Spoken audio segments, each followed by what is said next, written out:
దాశరథి రంగాచార్యులు గారు ఎంత గట్టి కీర్తన రాసేశారంటే అమ్మవారి మీద, రామదాసు గారు వాడారు అలాగే. రామదాసు గారిని ఖైదులో పెడితే పలుకే బంగారమాయేరా అని, ఏమయ్యా స్వామి అసలు నాతో మాట్లాడవా, ఈ పలుకు బంగారం అయిపోయిందన్నారు. ఇక్ష్వాకుకుల తిలక ఇకనైనా పలుకావు రామచంద్ర నిలదీశారు. ఏమయ్యా నువ్వు నాతో మాట్లాడటం లేదన్నారు. ఇంకా అది అయిపోయిన తర్వాత, అమ్మా రామచంద్రులు మాపై చలము చేసినారు సీతమ్మ చెప్పవమ్మా, రాముడికి కోపం వచ్చిందమ్మా, అమ్మ చెప్పమ్మా నాన్నగారితోటి అని పాడుకున్నారు. ఇంకా రాముడు కరుణించకపోతే చికాకేసి, ఈయంతో ఎలా సంసారం చేస్తున్నావు మనువు అని అడిగారు సీతమ్మని. అడిగి నన్ను బ్రోవామని చెప్పావే సీతమ్మ తల్లి అని అమ్మవారి మీద కీర్తన చెప్పారు. భక్తులందరూ అమ్మ పాదాలు పట్టుకుని అయ్య దగ్గరికి వెళ్ళిన వాళ్లే. దాశరథి రంగాచార్యులు గారు రాసినటువంటి పాట మాత్రం నిజంగా పాట చదివినప్పుడల్లా నా మనస్సు ఉర్రూతలుగిపోతుంది. నిజంగా ఎంత గడుసు పాట రాశారండి ఆయన. నిజంగా నడిరేయి ఏజాములో స్వామి నిలుచేర దిగివచ్చును, తిరుమల శిఖరాలు దిగివచ్చును. ఆయన రోజు అమ్మ 7 కొండలు దిగొస్తారు కదా నీ దగ్గరికి. వచ్చినప్పుడు అమ్మ నువ్వు ఒక్క ఉపకారం చెయ్యాలమ్మా. ఏమిటా ఉపకారం అంటే, నా గురించి ఒక్కసారి స్వామితో చెప్పాలి. ఎప్పుడు ఆయన ఇంటికి రాగానే తలుపు తీసి, ఏమండా కోటేశ్వరరావు తినేస్తున్నాడు అని చెప్పకే అమ్మా, ఆయన విసుక్కుంటాడు. అప్పుడే వచ్చాడు కదా, నువ్వు ఎప్పుడు చెప్పాలో తెలుసా? పతిదేవు ఒడిలోన మురిసేటి వేళ, స్వామి చిరునవ్వు వెన్నెలలు కురిసేటి వేళ, నువ్వు నీ తల అయ్యవారి ఒళ్ళో పెట్టుకుని పడుకుంటే నీ ముఖారవిందం చూస్తూ వెంకటేశ్వర స్వామి వారు పరవశించిపోతూ సంతోషంగా చిరునవ్వులు నవ్వుతున్నప్పుడు ఆ చిరునవ్వులు అనేటటువంటి వెన్నెలలు నీ ముఖాన పడుతుంటే, ఏమండి ఆ కోటేశ్వరరావు సంగతి ఏం చేశారండి అని అడుగమ్మా అనాలట. అంటే అప్పుడు అంటే అమ్మవారు అంటుంది కదా, ఏమిరా నేనప్పుడు అడగాల, ఏం నువ్వే అడగచ్చు కదా మీ నాన్నగారిని అంటుంది. అలా అంటే వెంటనే దాశరథి గారి సమాధానం చూడండి ఎంత విచిత్రమో. 7 శిఖరాలు నేనెక్కలేను, వెంకన్న పాదాలు దర్శించలేను, నా కష్టాలు వివరించి స్వామికి చెప్పుకోలేను. అందుకనమ్మా నువ్వేం చెయ్యాలి? స్వామిని నిలదీసి అడగాలి. ఆ కోటేశ్వరరావుకి ఎందుకు చేయరు ఉపకారం? ఆ కొండ మీదకి రాలేదు, నీ దర్శనం చేయలేదు, 10 మాటలు వచ్చి మీ దగ్గరికి రాలేదనే. కలవారినే కాని కాపాడలేడా, కన్నీటి వ్యధలేవి పట్టించుకోడా, కన్నీటి బ్రతుకుల కనలేని నాడు స్వామి కరుణామయుండన్న బిరుదేలనమ్మా. ఈయన అడగట, అడగవే మాయమ్మ అనురాగవల్లి, అడగవే మాయమ్మ అలమేలుమంగ అని నడిరేయి ఏజాములో స్వామి నిలుచేర దిగివచ్చును. ఎంత గడుసుతనం అండి! అమ్మ వాత్సల్యం అటువంటిది, లొంగిపోతుంది అమ్మ. ఇది ఎంత రహస్యంగా చెప్పారో తెలుసా అండి అన్నమాచార్యులు వారు. అమ్మవారి మీద కీర్తన చేస్తూ ఇన్ని రాసులయునికి ఇంటి చెల్లువపు రాసి అని ఒక కీర్తన రాశారు. నిజంగా నాకు ఆ కీర్తన వింటుంటే ఇంత కఠినమైన నా మనస్సు కూడా కరిగిపోతుంది. అందుకే ఎంత గొప్ప పాటండి. మన్మూర్ధ్నికాళియపనే వికటాట వేషు శ్రీ వెంకటాద్రి శిఖరే శిరసశ్రుతీనాం చిత్తేప్యనన్య మనసాం సమమాహితౌతే శ్రీ వెంకటేశ చరణౌ శరణం ప్రపద్యే. పోని స్వామి నీ పాదాలు నా మనస్సు మీద పెట్టు అని అడగడం కాదు. ఎంత గడుసుతనమో చూడండి. స్వామి నీకు బాగా కఠినంగా ఉన్న వాటి మీద పాదాలు పెట్టడం అంటే ఇష్టం కదా. మన్మూర్ధ్నికాళియపనే, ఒకనాడు ఆ 100 పడగలున్నటువంటి కాళీయుడి యొక్క శిరస్సు మీదకి ఎక్కావు, తోక చేత్తో పట్టుకున్నావు. యమునా వీచి మృదంగ వద్యములు మ్రోజం తీర గోపౌ ఘర్షమనోజ్ఞధ్వనితంబు గేయము గజించత్కాళి తవ్యాళి రంగ మహాతరంగ తలంగునం పటుగతిన్ గంజాక్ష నిర్మర్దనాక్షము హుజ్జాత్పుత భీమమై పరగ దివ్య శ్రేణి సూచందివి వెస దామోదరు పాదగాదనకతుల్ వేవేల సందంబులన్ ప్రసభాటోపమచూపపాపన భృచ్చటామండలం వసహంబై పగిలెన్ మడుల్ చెదరగా నాశ్యంబులన్ శోణిదంపెసకం దంష్టల్ నుగ్గుగాగా గ్రలవహ్నిజ్వాలికల్ వెల్వడం. అలా తాండవం చేశావు కదా కాళీయుడి మీద. ఎవరైనా పావు తల మీద నాట్యం చేస్తారా? నువ్వు నాట్యం చేశావు. మన్మూర్తిని కాళీయపణి వికటాట వీషు శ్రీ వెంకటాద్రి శిఖరే శిరసశ్రుతీనాం. ముళ్లతో పొదలతో దుప్పులతో నిండి ఉన్నటువంటి వెంకటాచల శిఖరాల మీద నీ పాదాలు పెట్టావు. వెంకటాచల శిఖరము కన్నా కఠినమైనది, పావు తల కన్నా ప్రమాదమైంది. నా దగ్గర ఒకటి ఉంది చెప్పనా, నీకు అలాంటివి ఇష్టం కదా నా మనస్సు, దాని మీద కూడా పెట్టుకొని పాదాలు అని అడిగారు. ఎంత గడుసుగా అడిగారో చూడండి. అందుకని మన్మూర్ధ్ని కాడియపడే వికటాటవీషు శ్రీ వెంకటాద్రిచకరేశరసశ్రుతీనాం చిత్తేప్యనంజ మనసాం సమమాహితౌతే శ్రీ వెంకటేశ చరణౌ శరణం ప్రపద్యే. అటువంటి వాడు కదా. అందుకని అమ్మ పాదాలు పట్టుకోవడంలో అన్నమాచార్యుల వారు చూపించినటువంటి వైభవం చూడండి. ఇన్ని రాసుల యునికి ఇంటి చిలువపు రాసి. అమ్మా నిన్ను చూస్తుంటే నాకు రాసులన్నీ జ్ఞాపకానికి వస్తున్నాయమ్మా. 12 రాసులు అన్నారు. అన్నమయ్య ఎలా జ్ఞాపకం వస్తున్నాయి అంది అమ్మ. అడిగితే ఎంత గడుసుగా మాట్లాడారో తెలుసా అండి. అమ్మా నీ కళ్ళు చూస్తే చాపల్లా ఉంటాయి, అందుకని మీనరాశి. నీ వాడి గోళ్ల సతికి వృశ్చిక రాశి, తిన్నని వాడి గోళ్ల సతికి వృశ్చిక రాశి. ఆ గోళ్లు వాడిగా తెల్లగా మెరిసిపోతుంటాయి వేళ్లు. అది చూస్తే నాకు వృశ్చిక రాశి గుర్తొస్తోంది. నీ నడుము సన్నగా ఉంటుంది, హరిమధ్యమైనటువంటి నడుము కలిగినటువంటి నిన్ను చూస్తే సింహరాశి గుర్తొస్తోంది. నిరంతరం కన్యప్రాయంగా ఉండేటటువంటి కన్యాకుమారి స్వరూపం కదా, అందుకని నీది కన్యరాశి. నువ్వు గడుసు మాటలు మాట్లాడేటటువంటి దానివి కదా, అందుకని మకర రాశి అని అమ్మవారిలో అన్ని రాసులు చెప్పి ఇన్ని రాసుల యునికి ఇంటి చెలువపు రాశి. అమ్మ నువ్వు ఈ రాసుల యొక్క రాశి అన్నారు. ఏమిటి ఈ మాట అన్నమాచార్యులు వారు చెప్పడం? గొప్పతనం ఏమిటో తెలుసా అండి ఆ కీర్తనలో? ఆ కీర్తనకున్న వైభవం ఏమిటో తెలుసా అండి? ఇది విని అమ్మవారు కూడా పక్కున నవ్వాలి. ఎందుకని?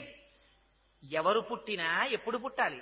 ఈ 12 రాశుల్లోనే పుట్టాలి. ఏమవుతుంది ఇందులో పుడితే? ఆ యొక్క గ్రహముల యొక్క ఆనుకూల్యత వ్యతిరేకత అనేటటువంటి రూపంతో కాలోహి బలవాన్ కర్త సతతం సుఖ దుఃఖయోహో నరాణాం పరతంత్రాణాం పుణ్య పాపానుయోగత. గతంలో చేసినటువంటి పుణ్యపాపములకు ఫలితములను ఇవ్వవలసినటువంటి పరమాత్మ గ్రహములను అడ్డుపెట్టి ఆయా రాసులలోకి జాతక చక్రం ప్రయాణించేటట్టుగా చేసి నిరంకుశంగా ఫలితాన్ని ఇస్తాడు.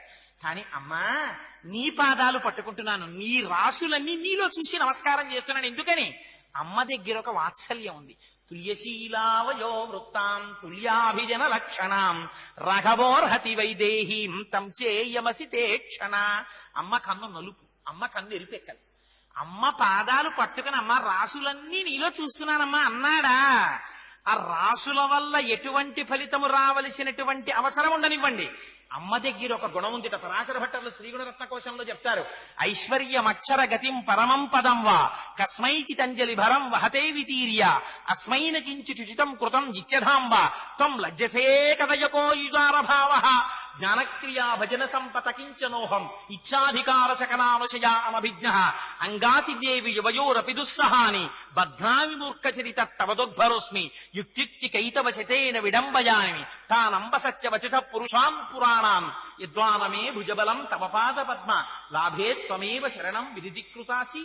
శ్రీరంగే శరదశ్యతం సహస్రుద్గర్వేణ నిష్కంటకం నిర్దుఃఖం ససఖం చ దాస్య రసికాం భుక్త్యా సమృద్ధిం పరాం యుష్మత్పాద సరోరుహాంతర రజస్వామత్వం అంబాపిత సర్వం ధర్మమపి త్వమేవ భవన స్వీకురకస్మాత్ కృపా అంటారు. అమ్మ నేనేం చెయ్యగలను? నీ దగ్గరికి వచ్చి ఒక్కనాడు ఇలా శిరస్సు వంచి కైమోడ్చి నమస్కరించానా పొంగిపోతుందట అమ్మ. వాడొక్కనాడు నా దగ్గరికి వచ్చి నమస్కారం చేశాడు, దానికి ప్రతిఫలంగా నేను వాడికి ఏమి ఇచ్చాను? వాడికి ఇహలోకంలో ఉన్న నాళ్ళు ఆరోగ్యం ఇచ్చాను, ఐశ్వర్యం ఇచ్చాను, 3 తరాలు చూసుకునేటటువంటి అదృష్టం ఇచ్చాను. ఉర్వారుక బంధనాన్ మృత్యోర్ముక్షీయమామృతాత్ అన్నట్టుగాను దోస పండు ముచిక నుంచి విడిపోయినంత తేలికగా జీవుడు శరీరము నుంచి విడిపోయేటటువంటి తేలిక అనాయాస మరణం ఇచ్చాను. విడిపోయి వాడు పైకొస్తున్నప్పుడు స్వామి ఎదురు వెళ్లి చెయ్యిచ్చి సింహాసనం మీదకి ఎక్కించుకుని పక్కన కూర్చోపెట్టుకుంటే అమ్మవారు సిగ్గుపడి ఎర్రటి ముఖంతో పక్కకి తప్పుకుంటుంది. అయ్యవారు అడుగుతారు అమ్మవారిని, ఏ లక్ష్మి అలా పక్కకెళ్ళిపోయామే అంటారట. స్వామి ఏం చెప్పను, వాడు జీవించి ఉన్నప్పుడు ఒక నమస్కారం చేస్తే వాడికి ఐశ్వర్యం ఇచ్చాను, 3 తరాలు చూసుకునే అదృష్టం ఇచ్చాను, ఆరోగ్యం ఇచ్చాను, చిట్ట చివర అనాయాస మరణం ఇచ్చాను, మీ చెయ్యి పట్టించి ఎక్కించి విమానంలో మీ పక్కన సింహాసనం మీద కూర్చోబెట్టాను.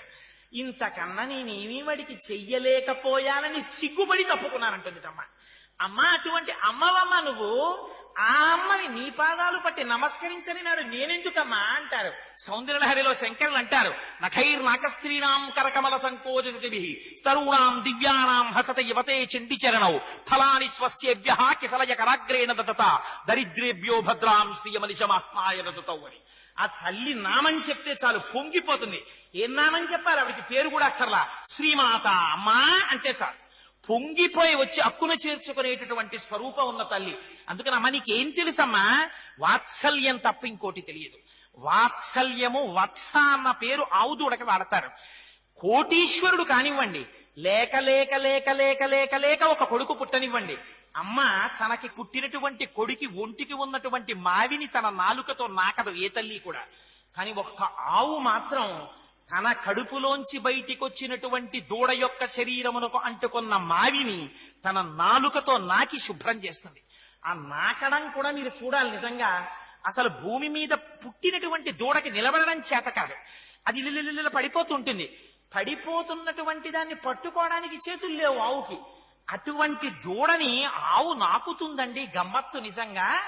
నాకేసిన నాలుక మరకల పడిపోతాయి దాని ఒంటి మీద, అలా నాకేస్తుంది. అంత తెల్లగా చేసేస్తుంది.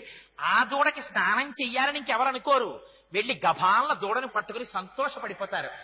దూడ ఒంటికి ఉన్నటువంటి మావిని తన నాలుకతో శుభ్రం చేసి అందంగా తీర్చిదిద్దినటువంటి ఆవులా పాప పంకిలమైనటువంటి మన మనస్సుని, మన ఇంద్రియాల్ని తన యొక్క అనుగ్రహ వీక్షణముల చేత శుభ్రపరచి పరమేశ్వరుడు కౌగిలించుకోవడానికి కావలసిన యోగ్యమైన వస్తువుగా తీర్చిదిద్దగలిగినటువంటి అనుగ్రహ స్వరూపిణివి నువ్వు. అందుకనమ్మా ఇన్ని రాసుల ఉనికి ఇంటి చెలువపు రాసి, ఇన్ని రాసులు నీలో చూస్తున్నానమ్మా. నీకు నమస్కారం చేసిన నాడు నాకు జాతకం గురించి, గ్రహాల గురించి భయమేమిటమ్మా? నా వెనకాతలు నువ్వున్నావు తల్లి. నమ్మితి నామనంబున సనాతనులైన ఉమామహేషులను మిమ్ము పురాణ దంపతుల మేలు భజింతు కదమ్మ మీటి పెద్దమ్మ, దయాంబురాశివి కదమ్మ, హరిన్ పతిచేయుమమ్మ, నేను నమ్మిన వారికి అన్నటికీ నాశము లేదు కదమ్మ ఈశ్వరి అంటుంది రుక్మిణీదేవి దశమస్కంధంలో. అందుకని ఆ అమ్మని నమ్ముకున్న వాడికి లోటేమిటి? ఇదిగో అటువంటి తల్లి అక్కడ పద్మ సరోవరంలో వెలిసింది. కనుక ఆ అమ్మ పాదములు పట్టి నమస్కరించాడా, వాడి వైభోగమే వైభోగం. సుందరకాండలో త్రిజట చెప్తుంది, అయ్య దగ్గరికి వెడితే అయ్యా నేను నీవాడనయ్యా అని చెప్పుకోవాలి. ఎందుకని? సుహృదేవ ప్రపన్నాయ తమాస్మీతి చయాచతే అభయం సర్వభూతేభ్యో దదామ్యేతద్వ్రతం మమ. అదైన ప్రతిజ్ఞ. ఎవడు నేను నీవాడనంటారో వాడిని మాత్రమే ఆయన పట్టుకుంటాడు. అమ్మ దగ్గరికి వెడితే ప్రణిపాత ప్రసన్నాహి మైథిలీ జనకాత్మజ అలమేషా పరిత్రాతుం రాక్షసో మహతో భయాత్. అమ్మ దగ్గరికి వెడితే నోరు విప్పి మాట్లాడను కూడా మాట్లాడక్కర్లా, భూమి మీద పడిపోతే చాలట అమ్మ రక్షించేస్తుంది.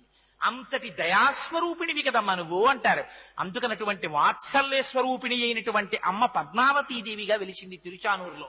అక్కడే సూర్యనారాయణమూర్తి ఉన్నారు. చాలా మంది తెలియక అక్కడ సూర్యనారాయణమూర్తి ఉన్నారని కూడా తెలుసుకోక దర్శనం చెయ్యరు. నేను ఎందుకు ఈ మాట అంటున్నానంటే, తిరుచానూరులో సూర్యనారాయణమూర్తి దర్శనం చేశారా అని నేను చాలా మందిని తిరుమల వెళ్ళిన వాళ్ళని అడిగితే సూర్యనారాయణమూర్తి ఎక్కడ ఉన్నారండి అని అడుగుతూ ఉంటారు. కానీ ఉన్నారు స్వామి. ఆ సూర్యనారాయణుడు ఆరోగ్యం భాస్కరాదిచ్చేత్. వెళ్ళి సూర్యనారాయణుడికి ప్రదక్షిణం చేసి ఒక్క నమస్కారం చేశారా, ఆయన పొంగిపోయి ఆరోగ్యం ఇస్తాడు, సమస్త సంపదలనిస్తాడు. అటువంటి భాస్కరుడు, అటువంటి సూర్యనారాయణమూర్తి తిరుచానూరులో పద్మావతీ సరోవరానికి ఎదురుగుండా వెలిచి ఉన్నారు. మీరు ఇంకా చూడగలిగితే సూర్యనారాయణమూర్తి గుడి పక్కనే శిథిలమవుతున్నట్టుగా కనపడేటటువంటి ఒక చిన్న గుడి ఒకటి కనపడుతుంది. మీరు లోపలికి వెళ్ళి చూడండి. అక్కడ ఉన్న ఒక వృద్ధ అర్చక స్వామి ఎంత వాత్సల్యంతో ఉంటారో మహానుభావుడు. లోపల శుకబ్రహ్మ ఉంటారు, అక్కడ సిద్ధి గణపతి ఉంటారు. మీకు ఎక్కడ గణపతి లేచి నిలబడి ఉండరు. ఆ గుళ్ళో స్వామి గణపతి లేచి నిలబడతారు. ఆ గుడంతా గంటలు కట్టేసి ఉంటాయి. ఎవరికైనా కోరికలు తీరకపోతే అక్కడ గంట కడతారు. ఆ గంట ఫలించింది. పైగా ఆ గుళ్ళో సిద్ధి గణపతి దర్శనం చేస్తే వంశం వృద్ధవడాన్ని చూసేటటువంటి అదృష్టాన్ని ఇస్తాడు. మొన్న చూశారు మా గోపి గారు మనవడబట్టబోతున్నాడు. అందుకని అదిగో వంశం ఇస్తారు. వంశం ఇవ్వగలిగినటువంటి సిద్ధి గణపతి ఉన్నాడు. అక్కడే శుకబ్రహ్మ ఉన్నారు, పద్మావతి శ్రీనివాసులు ఉన్నారు. ఇంకా చిత్రం ఏమిటో తెలుసా అండి? పిల్లలు పుట్టలేదు పుట్టలేదు పుట్టలేదని పరితపించిపోయే వారికి సంతానకారకుడైన సంతానకృష్ణుడు ఉన్నాడు. ఆయన్ని చిన్న ఉయ్యాల్లో పడుకోబెట్టి వటపత్రశాయిలా నోట్లో వేలు పెట్టుకున్నట్టుగా ఉంటాడు. మన చేతిలో పెడతారు. బాలమ్ము కుందం మన సాస్మరామి అని పాట పాడుతూ మన ఉయ్యాల ఊగేటట్టుగా చేస్తారు మన చేతుల్లో పెట్టి భార్యాభర్తలకి. అందుకని అంత పరమ పవిత్రమైన దేవాలయం ఉంది. అక్కడ కూర్చుని శుకబ్రహ్మ తపస్సు చేశారు. తపస్సు చేస్తే శ్రీనివాసుడు ప్రత్యక్షమయ్యాడు. శుకబ్రహ్మకు వచ్చినటువంటి గొప్ప వరం ఏమిటో తెలుసా అండి? పద్మావతి శ్రీనివాసుల పరిణయానికి పరిణయ శుభలేఖని రచించినటువంటి వారు శుకబ్రహ్మి. ఆయనే రాశారు శుభలేఖ. అదెంత అదృష్టం అండి! పద్మావతి శ్రీనివాసుల పరిణయానికి శుభలేఖ రాయడం అంటే ఎంత అదృష్టం! స్వామి ఊరిరిగింపుగా పల్లకి వస్తోంది అనుకోండి, బోయిలు ఉంటారు పట్టుకోవడానికి, మనం వెళ్ళి బతిమాలతాం, అయ్యా ఒక్కసారి నేను ఆ కోడు పట్టుకుంటానండి, నన్ను ఒక్కసారి అనుమతించండి అని అడిగితే మరి ఒక్కసారి ఆ దాపు పెట్టుకునే కర్ర ఒకటి ఉంటుంది, ఆ కర్ర తీసి జాగ్రత్తగా పట్టుకోండి, నువ్వు చూస్తే చాలా పొడుగ్గా ఉన్నావు, పొడుగ్గా ఉన్న వాడికి పల్లకి కొమ్మి ఇవ్వరు, అదో దురదృష్టం. ఎందుకంటే పొడుగ్గా ఉన్నవాడికి ఇచ్చారనుకోండి, బరువు అంతా వీడి చేతి మీద, వీడి భుజం మీదకి వస్తుంది, వీడు అంతసేపు వహించలేడు. పైగా ఆ ముందున్న వాడికి పక్కనున్న వాడికి కొమ్ము తేలిపోతుంది ఒకవేళ పొట్టివాడు ఉంటే. అందుకని వాడు ఆ కొమ్మట్టుకు వేళ్లాడాలి, అందుకని అది దిగదటి వేపు. అందుకని పొడుగ్గా ఉన్నవాడిని అమ్మ మీరు పొడుగ్గా ఉన్నారని అంటారు. స్వామి పల్లకీ సేవ చేసుకోవడంలో పొడుగుతనం అప్పుడప్పుడు అడ్డొస్తుంది. అనుభవంతో చెప్తున్నవాడిని స్వానుభవమున చెప్పు చవటలారా అని. అప్పుడు మనం చెప్పుకోవాలి, అయ్యా నేను ఉంగి పట్టుకుంటాను ఒక్క క్షణమని. మన దగ్గర వెంటనే రెమెడీ కూడా ఉంటుందండో, అలా వదిలేసుకుంటాను అనుకోకండి. అందుకని ఇలా వంగి పట్టుకుని 4 అడుగులేస్తాం. అందుకని అదిగో అలా పల్లకీ కనబడితేనే పరిగెడతామే. ఇంకా పద్మావతి శ్రీనివాసులకి పరిణయ శుభలేఖ రాయడం అంటే ఎంత అదృష్టం! అది శుకబ్రహ్మకి దక్కింది ఆ క్షేత్రంలో. మీకు ఇప్పటికీ పద్మావతి అమ్మవారి దేవాలయంలో అమ్మవారికి మీరు అభిముఖంగా వెడుతున్నప్పుడు రాజద్వారంలోంచి లోపలికి దిగుతూ ఉంటే మీరు అటు చూస్తున్నప్పుడు అమ్మవారికి ఎడమ పక్కన బలరామకృష్ణులు ఉంటారు. ఈ బలరామకృష్ణుల్ని ప్రతిష్ఠ చేసిన వారు ఎవరో తెలుసా అండి? శుకబ్రహ్మ ప్రతిష్ఠ చేశారు. ఎందుకనంటే వెంకటేశ్వర స్వామి వారి కళ్యాణం జరుగుతున్నప్పుడు ప్రవర కృష్ణ పరమాత్మ ప్రవర చెప్పారు, కృష్ణాంశలో వచ్చారు ఆయన. అందుకని కృష్ అంటే నిరతిశయ ఆనంద స్వరూపుడు. కృష్ణుడు ఎక్కడుంటే అక్కడ ఆనందం. అందుకే మీరు చూడండి, కృష్ణలీలలు దశమస్కంధంలో ఎంత సంతోషంగా ఉంటాయో చెప్పలేను. ఎటువంటి వారవనివ్వండి, వచ్చి కూర్చున్నారనుకోండి, ఆ బాల గోపాలం మురిసిపోతారు. సాధారణంగా పిల్లలు సుందరకాండకి సంతోషిస్తారు, అది ఎక్కడ ఆఖరి రోజున సంతోషం, మొదటి రోజున సంతోషం. ఎందుకంటే హనుమ వైభవం వింటే పిల్లలకి చాలా సరదాగా ఉంటుంది. మళ్ళీ కృష్ణుడి బాలక్రీడలు వింటే ఎంత సంతోషమో. వారిల్లు సొచ్చి కడబల దౌరంబుగ నీగి త్రాగితదనా కడవల్ వీరింట నీసొటుండిడ వారికి వీరికి పెద్ద వాదయ్య సతి ఆడంజని మీగడ పెరుగోడక నీ సుతుడు త్రావి ఒక ఇంచుకత కోడలి మూతింజరిమిన కోడలు ముచ్చనుచు అత్త కొట్టెల తాంగి అని మహానుభావుడు బాలురకు పాలు లేవని బాలింతలు మొరలు పెట్ట పక పక్కనగియా బాలుండాలము చేయొచ్చు ఆలకు గ్రేపులను విడిచి అంబోజాక్షి. ఒకటా రెండా ఎన్ని అల్లర్లు చేశాడో. ఆ కృష్ణుడు నిరతిశయ ఆనంద స్వరూపుడు. అందుకని ఆ కృష్ణుణ్ణి బలరాముడితో కలిపి బలరామకృష్ణుల్ని తీసుకొచ్చి అక్కడ పెట్టారు. కృష్ణుడి దగ్గర ఉన్న ఇంకొక గొప్పతనం ఏమిటో తెలుసా అండి? అందుకే మీకు గోవిందరాజస్వామి వారి గుళ్ళో మళ్ళీ పార్థసారథి అని కృష్ణుడు ఉండి పైన ఒక మాట రాస్తారు, పార్థాయ తత్సదృశ సారథినత్వయైవ యౌదర్శితౌ స్వచరణౌ శరణం ప్రజేతి భూయోపి మహ్యమిహతౌ కరదర్శితౌ తే శ్రీ వెంకటేశ చరణౌ శరణం ప్రపద్యే. స్వామి నీతో అర్జునుడు తిరిగాడు, కనిపెట్టగలిగాడా నువ్వు పరబ్రహ్మానివని? తెలుసుకోలేకపోయాడు. నువ్వేం చేశావు? నీ విశ్వరూపాన్ని నువ్వే చూపించావు. చూపించి అర్జునా నా పాదాలు పట్టుకో అని చెప్పావు. ఆనాడు కదూ అర్జునుడు నీ పాదాలు పట్టుకుని పితేవ పుత్రస్య సఖేవ సఖ్యు ప్రియ ప్రియాయార్హసిదేవ సోఢుం అని అడిగాడు. అలా నాకు కూడా నీ పాదాలు నువ్వే దర్శనమిప్పించవయ్యా అని అడుగుతారు. ఆ బలరామకృష్ణులు ఇద్దరిని శుకబ్రహ్మ ప్రతిష్ఠ చేశారు. 1905 సంవత్సరంలో ఆ హాతీరాంకి సంబంధించినటువంటి మఠం వాళ్ళు తిరుమల తిరుపతి దేవస్థానానికి పాలకవర్గంలో ఉన్నటువంటి సమయంలో అదిగో అప్పుడు జరిగింది ఒక విచిత్రం. సుందరేశ్వర స్వామి వారికి ఉత్సవమూర్తి మాత్రమే ఉండేది పద్మావతి అమ్మవారి దగ్గర. 1905లో మొట్టమొదటిసారి వాళ్ళు శ్రీ భూ సమేత సుందరేశ్వర స్వామి వారి యొక్క దేవాలయ నిర్మాణం అప్పుడు చేశారు. మనం ఇప్పుడు ప్రతిసారి అమ్మవారి దర్శనం అవగానే ఎడం పక్కకి ముందు వెడితే బలరామకృష్ణులు కనబడతారు, ఇంకా పక్కకి వెడితే సుందరేశ్వర స్వామి వారు కనపడతారు. శ్రీభూ సమేతులై వెంకటేశ్వర స్వామి వారిలా ఉంటారు. మీరు ప్రదక్షిణంగా అలా వెనక్కి తిరిగితే ఆ వెనకాల ఒక పెద్ద పుట్ట పడగపట్టిన పాము కనపడతాడు, అనంతుడు సుబ్రహ్మణ్యుడు. అక్కడ నమస్కారం చేసి ఇంకొంచెం ముందుకి తిరిగి ఇలా వస్తే ఇలా నిచ్చెనలా వేసి ఇలా కిందకి దిగుతూ ఉంటుంది. అక్కడి నుంచి చూస్తే విమానంలో లక్ష్మీదేవి కనపడుతుంది. అమ్మవారు నల్లటి బోర్డర్ ఉండి ఆ బోర్డర్ లో కూర్చుని ఉంటుంది. లోపల ఉన్న అమ్మవారెంతో విమానంలో ఉన్న అమ్మవారు కూడా అంతే. అక్కడ ప్రణిపాతం చెయ్యాలి. నమస్కారం చేసి ఇప్పుడు అది అడ్డు కట్టారు కాబట్టి ఆ మెట్లెక్కి అటు దిగితే కొంచెం ముందుకెడితే ప్రసాదం పెడతారు. కాస్త ప్రసాదం తిని మళ్ళీ కుడి పక్కకు వస్తే పంపులు ఉంటాయి, అక్కడ చెయ్యి గడిగేసుకుని ఆ టీటీడీ పబ్లికేషన్ స్టాల్లో పుస్తకం ఉంటే కొనుక్కొని మళ్ళీ అమ్మవారికి పునర్దర్శనాన్ని మనం నమస్కారం చేసుకుని మనం బయటికి వెళ్ళిపోతుంటాం. గుళ్ళోంచి బయటికి వచ్చి ఎడం పక్కకి తిరగగానే అక్కడ వైభవం అంతా ఉంటుంది. అమ్మవారికి ఉన్న గొప్పతనం ఏమిటో తెలుసా అండి? ఫాల్గుణ మాసంలో వచ్చేటటువంటి శుక్రవారాలలో అమ్మవారికి సువాసిని పూజ జరుగుతుంది. ఆ శుక్రవారాలలో జరిగేటటువంటి సువాసిని పూజలో అమ్మవారి దేవాలయానికి ఆ రోజుల్లో వచ్చేటటువంటి సువాసినులు అమ్మవారి పాదాల దగ్గర పసుపు తాళ్లు సమర్పిస్తారు. పసుపు కొమ్ములు, మట్టెలు, నల్లపూసలు, గాజులు, రవికిల బట్టలు, పసుపు కుంకాలు ప్రత్యేకించి ఈ పసుపు తాళ్లు అమ్మవారికి ఇస్తారు. పద్మావతీదేవి అమ్మవారి పాదముల దగ్గర పెట్టి పూజింపబడి తీయబడినటువంటి పసుపు తాడు స్త్రీ యొక్క మాంగళ్యాన్ని నిలబెట్టగలిగినటువంటి సమర్థత కలిగిన పసుపు తాడు. అందుకని దాన్ని మంగళసూత్రంలో కట్టుకుంటారు. అది అమ్మ అనుగ్రహం కలిగిందా? ఆవిడ ఏదో రూపంలో మనకి పంపించకపోతుందా? పంపిస్తుంది. ఆవిడ అనుగ్రహం కలిగిన నాడు. అందుకని అది అమ్మవారి యొక్క వైభవం అంటే. అందుకని ఆ రోజున సువాసిని పూజలలో ఫాల్గుణ మాసంలో శుక్రవారాల్లో సువాసినులందరూ అమ్మవారి పూజలు చేస్తూ ఉంటారు. ఆ రోజున అక్కడికి వెళ్ళినటువంటి సువాసునుల్ని మనకి ఫిబ్రవరి మార్చిల్లో వస్తుంది ఫాల్గుణ మాసం అంటే. సత్రవుల్లో ప్రత్యేకం సువాసినులందరికీ కూడా షడ్రసోపేతమైనటువంటి విందు చేస్తారు. ఆ రోజున అమ్మవారు ఏదో ఒక స్వరూపంలో సువాసినులతో కలిపి విందు ఆరగిస్తుంది అంటారు. అందుకని ఆ తల్లి యొక్క వైభవం అటువంటి వైభవము. సరే, దీని తరువాత ఇంత గొప్పతనం మళ్ళీ మనకి ఈ పద్మ సరోవరం పైనున్న సరోవరాలు. అమ్మవారు ఎంతటి వాత్సల్యమూర్తో అంత వాత్సల్యం మనకి మళ్ళీ వెంకటేశ్వర స్వామి వారి దగ్గర కూడా కనపడుతుంది. ఎలా కనపడుతుంది? అయ్యవారి వాత్సల్యం గురించి చెప్పాలంటే నేను చెప్పగలిగిన ఉదాహరణ అనంతాచార్యుల వారి గురించి చెప్పాలి.